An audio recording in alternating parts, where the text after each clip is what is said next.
Name confused. By Enchanted Nightingale. Chapter 11. The Tie. He walked into the building, calm and collected, but the wizard was not at his side. Not that he was unprotected. He was now away from the prone bodies of innocent bystanders, civilians, and the security personnel, not necessarily his own security, that had been caught unawares. He fended off the curious ones who just had to know how many people had suffered. He tried to calm the frantic ones, and at the same time reached the meeting he was supposed to be in. Several people greeted him on the way back. Most wanted to know who was the target, as there had been several politicians on scene. Others, the precious few that knew the importance of Mycroft homes for the running of the country, also knew that he had been the true target of the attack, and they worried about him. Mycroft set all of them straight, calmed them down, and directed them to more productive things like their own work and appointed tasks.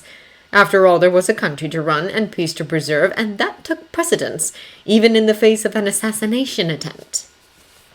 Mycroft was calm and collected because he had to be. He did not feel as guilty as many people, though he would feel, or should feel, for the people killed instead of him, those nameless strangers or the faces he knew. He had decided long ago, when he first set his sights on the position he had now, that if he was to order people's deaths, then he should be able to stomach seeing the bodies, the result of his actions. He had seen dead bodies before. He had also killed with his bare hands before.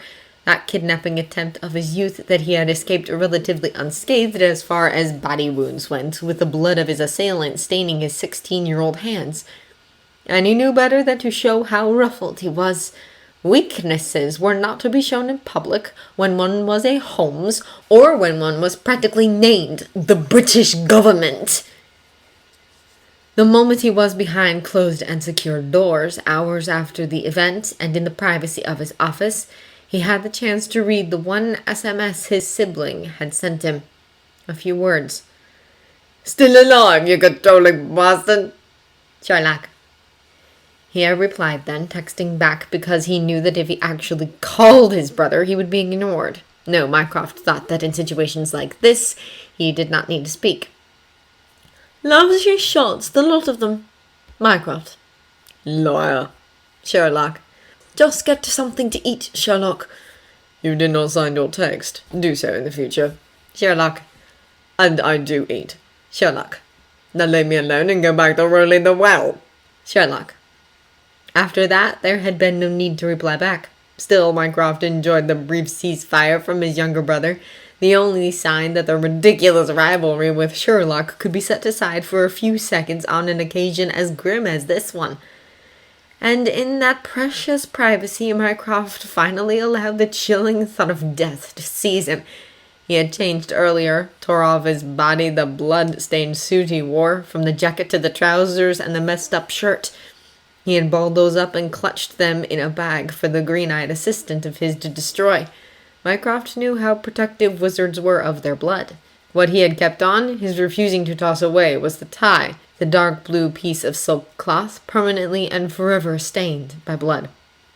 Sitting on his chair and staring at it made Mycroft remember the wizard's body on his, jerking as the bullets found an obstacle to their target. He remembered that there were people out there willing to die for him, for what he represented. He remembered that sacrifices would be made, but not all of them were acceptable. He remembered his driver, the man's 2 children from the file he had read, and the perky wife. There would be actions taken to help the family. He absently nodded. He had planned for such occasions. His mind went back to his assistant. Then again, some sacrifices, Mycroft thought, were plainly unacceptable. He stared at the tie some more before putting it away in one of his drawers. This one he would keep, a reminder of this day and a warning for the future, privately wishing never to have a repeat of this again, but knowing the futility and naivete of such a thought.